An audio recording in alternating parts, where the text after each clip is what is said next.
네, 3월 4일 월요일 그 사랑교회 기도를 돕는 매일 묵상 시작하겠습니다. 우리 매일 월요일은 팀 켈러의 기도에 대해서 배우고 있는데 좀 기도를 배우면 또 방향을 설정할 수 있죠. 그리고 또 시편으로 연습하고 하는 것도 좋습니다. 3월 4일이에요. 벌써 3월입니다. 2024년 12월 31일에 왔을 때 2024년을 또 아무것도 한 것 없다, 너무 빠르다 이렇게 얘기하지 말고 2024년 내가 기도를 좀 배웠던 한 해다. 그렇게 생각하는 한 해가 되면 좋을 것 같습니다.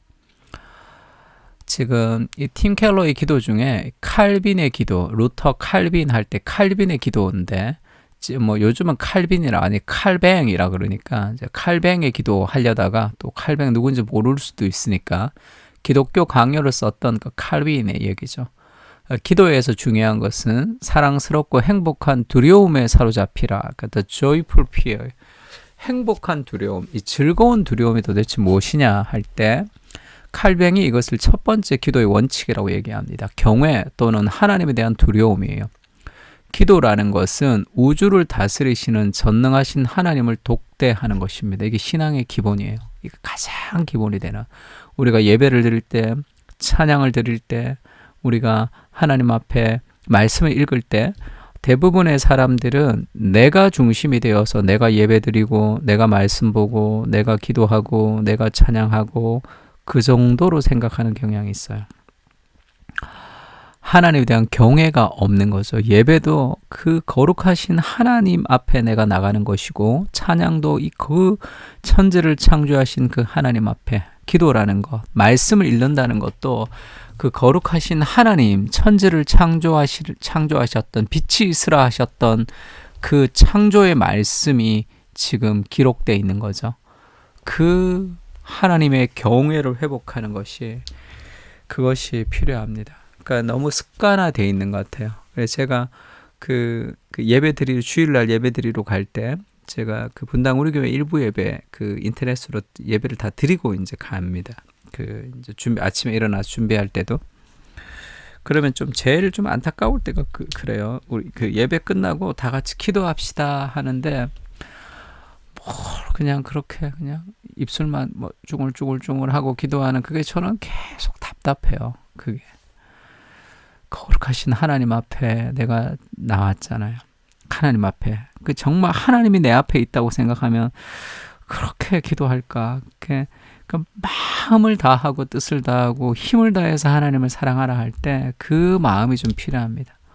그러니까 기도 한번 할 때, 예배 한번 드릴 때도 마찬가지죠. 그 거룩하신 하나님 앞에 있다는 그것을 회복할 필요가 있어요. 따라서 기도하면서 경외의 실종보다 더 끔찍한 사태도 없다. 경외가 실종되면 신앙은 경박해집니다. 그러면 아주 신앙이 왜곡돼요. 더럽고 냄새나는 신앙으로 그리스도의 향기가 아니라 그리스도를 잘못 드러내주는 그런 모습으로 변질될 때가 있습니다. 경외를 잃어버린 종교인 만큼, 경외를 잃어버린 예배만큼 변질되는 것도 없죠. 아주 썩은 냄새가 납니다. 그러니까 경외를 실종한다는 것은 심각한 거라는 걸 좀 알아야 돼요. 많은 사람들이 그렇게 경외를 실종하고 살아도 우리는 그래서는 안 됩니다. 하나님 앞에 기도할 때, 말씀을 읽을 때 그 마음을 다하는 그런 삶의 태도가 좀 필요하죠. 그러므로 하나님의 위엄에 이끌려 세속적인 염려와 세상을 사랑하는 마음을 버리고 기도에 임해야 된다. 임재 앞에 깊이 들어가면 여러 가지 근심과 염려들이 사라질 때가 있죠. 사랑 안에는 두려움이 없고 온전한 사랑의 두려움을 내어 쫓는다. 이제 요한 1서는 그렇게 얘기합니다. 그러면 이 사랑 안에 두려움이 없다. 이런 두려움이 아니죠. 이런 심판에 대한 두려움이 아닙니다. 우리에게는 그런 두려움이 없어요. 사랑 안에서. 그리고 8장 1절에 보면 로마서 이제 그리스도 예수 안에 있는 자에게는 결코 정죄함이 없습니다. 우리는 더 이상 심판받지 않아요. 그러니까 심판에 대한 두려움, 그 죄에 대한 형벌에 대한 두려움은 아닌 거죠. 그러면 어떤 두려움이냐 하면 시편 130편 4절에는 그렇게 얘기하죠. 사유하심이 주께 있음은 주를 경외하게 하심이, 사유라는 것은 용서한다는 뜻이에요. 이 용서하심이 주께 있으면 주를 경외하게 하심이라. 재밌죠. 막 무서워서 하나님을 두려워하는 그 두려움은 없다 그랬습니다. 심판이 없으니까. 근데 용서를 경험할 때 주를 경외한다는 거죠. 이 용서를 받을 때 하나님을 두려워한다는 거예요. 이 용서를 받을 때 하나님을 두려워한다는 것은 하나님의 성품과 하나님의 속성을 경험하는 건데, 어떤 형식이냐면 어떻게 그럴 수가 있을까? 그런 방식으로, 그런 이 놀라움의 방식으로 하나님을 깊은 사랑과 친밀함과 경외함이 동시에 이루어집니다. 징벌에 대한 두려움은 자기중심적인 두려움이죠. 자기에게 몰두하는 사람은 그렇게 얘기합니다. 근데 복음을 받아들인 사람은 그렇게 하지 않는다는 거죠. 사랑스럽고 행복한 두려움이 역설적이게도 하나님 안에서 말로 닿을 수 없는 사랑과 행복을 느끼지만, 다른 한편으로 거룩한 임재 가운데 머무는 특권에 가슴이 떨리며가 뭐예요? 떨리며 그분을 영화롭게 하고자 하는 갈망이 나날이 짙어진다. 지금 밤 늦은 시간이라 자다가 이렇게 밤 늦은 시간에 지금 잠이 와서 떨리며로 한 것 같아요.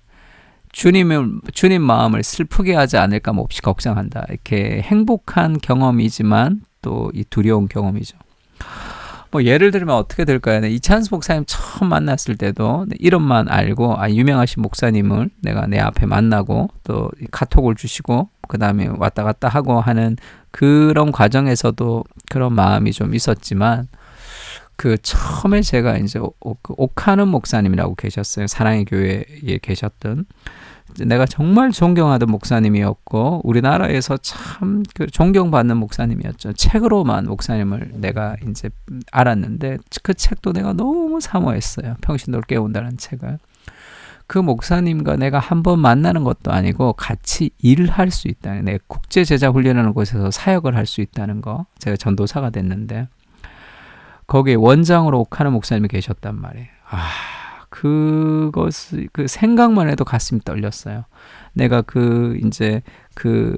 서류를 좀 내라 그래서 서류를 내고 제가 이제 그 특채로 갔거든요. 그냥 선발이 돼서 제자훈련 동아리를 제가 대학생 신대원에서 만들어서 인도했기 때문에, 그래서 원서가 가고 이제 기다리기만 할 때 정말 떨렸습니다. 그리고 내가 정말 존경하는 옥 목사님이랑 같이 사역할 수 있게 되고, 그래서 처음 와서 막내 전도사로 처음 와서 식사를 할 자리가 있었는데 옥 목사님 바로 옆자리에 앉혔어요. 너무 존경하고 너무 행복하고, 내가 그토록 만나고 싶었던 그분을 내가 옆자리에서 식사하고 함께 일한다는 그 벅찬 기쁨이 있었지만 한마디도 못했습니다. 한마디도 못했어요. 목사님 존경합니다. 목사님 너무 사랑합니다. 뭐 웬만하면 그런 얘기 했겠죠. 근데 그걸 넘어섰어요. 그래서 아무 얘기 못했습니다. 그것이 두려움이 무서움입니까? 그렇지는 않잖아요. 그 인간, 아주 흠 많은 인간 옥한음도 그런 마음을 불러일으키는데, 하나님을 우리가 독대할 때, 하나님 만날 때 그런 친밀함과 두려움이 들지 않겠습니까? 이렇게 얘기해도 그게 도대체 무슨 말이야? 이런 생각이 들 때가 있겠죠. 왜 그러냐면 그것은 경험을 통해서만 알 수 있는 것이기 때문이죠. 인간에게는 경험할 수 없는 유비 정도는 되겠죠. 비슷할 수는 있겠지만 하나님을 만나는 건 행복한 두려움은 아닌 거죠. 그것을 경험하게 해달라고 기도해야 되는데, 어떻게 경험할 수 있냐면 하나님의 성품을 경험할 때, 성경을 통해서, 그러니까 하나님의 십자가의 사랑 그리고 그리스도의 은혜를 기억하면서 어떻게 그럴 수가, 어떻게 그럴 수가, 그럴 때 그런 하나님의 내 인간의 상식을 벗어나는 완전히 압도하는 사랑을 경험할 때, 그때 그 경외감 같은 것들이 이제 생깁니다. 가슴이 벅찬 것 같은. 그러니까 어떻게 그럴 수가, 그 그리스도의 십자가의 사랑을 볼 때, 자신의 아들을 죽이는 그 마음을 볼 때, 어떻게 그럴 수 있을까? 예수님이 겟세마네에서 아버지 이 잔을 내게서 치워주십시오 했을 때 하나님의 마음이 어땠을까? 자식이 고통당하는 그것을 바라보는 하나님의 심정이 어땠을까? 그래서 그 마리아를 통해서 하나님이 그렇게 말씀해 주셨죠. 그 예수가 십자가에 못 박혀 죽는 네 아들이 죽을 텐데 칼이 네 마음을 찌르는 것 같을 것이다. 그 마리아에게 그렇게 이제 예언을 하는 장면이 있죠. 칼이 그 마음을 찌르는 것, 자기의 자식이 십자가에서 죽는 걸 보는 엄마가 마음이 어떻겠습니까? 그 칼이 그 마음을 도려내는, 찌르는 것 같은 그 고통을 하나님이 느끼신 거죠, 사실. 그러니까 하나님의 마음을 반영하는 거죠. 어떻게 그럴 수 있을까? 어떻게 그런 사랑이 있을 수 있을까? 그것이 경외로 가는 문입니다. 제가 정말 좋아하는 찬양 중에 크리스 탐린이 Jesus Loves Me라는 찬양이 있죠. 그걸 한번 부르면 좋겠는데 이 찬양 모르시는 분은 한번 유튜브 가서 한번 찾아보세요. 너무 은혜롭습니다. 가사가 어떠냐면 참 제가 좋아하는 가사인데, 내가 길을 잃어버렸죠. 그리고 나는 I was in chains, 어떤 죄의 쇠사슬에 묶여 있었던 것 같아요. 그리고 세상에 속해서 살았고, 이 사람은 그래서 그 사람의 마음이 아주 돌처럼 딱딱해졌다는 거예요. 그래서 어떤 부끄러움 속에 막 이렇게 그런 죄악된 삶을 살았습니다. When he came from me, 그가 나에게 왔을 때, 그가 예수님 오기 전까지 내가 그랬다는 거죠. When he came from me, 내가 고통스러워서 예수님을 찾아간 게 아니라 고통 가운데 있는 나를 예수님이 찾아오신 거죠. 죄악 가운데 있는 나를 예수님이 찾아오셨습니다. I couldn't run from his presence. 내가 달아날 수가 없는, 막 하나님을 떠나서 죄 가운데 가고 있는데 하나님의 임재를 벗어날 수가 없죠. 내가 새벽 날개를 치며 바다 끝에 거할지라도 곧 거기서도 주님의 손이, 주의 오른손이 나를 붙든다. 그런 시편 말씀도 있죠. 그 나는 달아날 수 없었습니다. 그분의 품 안에서, 그분의 팔에서, 하나님의 품 안에서 내가 도망갈 수 없는, 내가 하나님을 떠나 있을 때조차도 끝없는 사랑으로 나를 추적하셨던 그 사랑을 기억하는 거죠. Jesus, He loves me. 주님이 나를 사랑하시고 He loves me. He's for me. 그 하나님이 나를 위해 존재하시는, 그러니까 그 사랑이 너무 크니까 가사가 그렇죠. Jesus, 예수님, how can it be? 어떻게 그럴 수가 있습니까? He loves me, He's for me. 그래서 저는 Jesus, how can it be? 가사 너무 좋습니다. 예수님 어떻게 그럴 수가 있죠? 어떻게 그렇게 나를 사랑할 수 있죠? 하나님 어떻게 그렇게 사랑할 수 있습니까? 내가 이해할 수 없는 그 하나님의 성품을 경험할 때 정말 사랑 가운데 기뻐하는 그 경외를 가질 수가 있는 거죠. 그런 은혜, 그런 경외심, 어떻게 그렇게 나를 사랑할 수 있습니까? 했던 그 깊은 이 복음의 은혜가 우리 가운데, 기도 가운데 느껴지고, 그래서 정말로 우리도 또 joyful fear 하는 그런 즐거운 그 두려움을 경험하며 살았으면 좋겠습니다. 그리스도를 통해서 하나님의 사랑을 봅니다. 이해할 수 없는, 상상할 수 없는 하나님의 사랑에 감격합니다. 부족한 인생을 향한 압도하는 그리스도의 사랑을 감당할 수가 없습니다. 나는 무엇이며 내 집은 무엇이간데 주께서 이런 은혜를 베풀어 주십니까? 이해할 수 없는 놀라운 하나님의 아름다우심 앞에 날마다 서게 하시고 경외와 기쁨을 누리게 하여 주시옵소서. 아멘. 그런 은혜를 위해서 우리 다 같이 한번 기도했으면 좋겠습니다. 기도하겠습니다.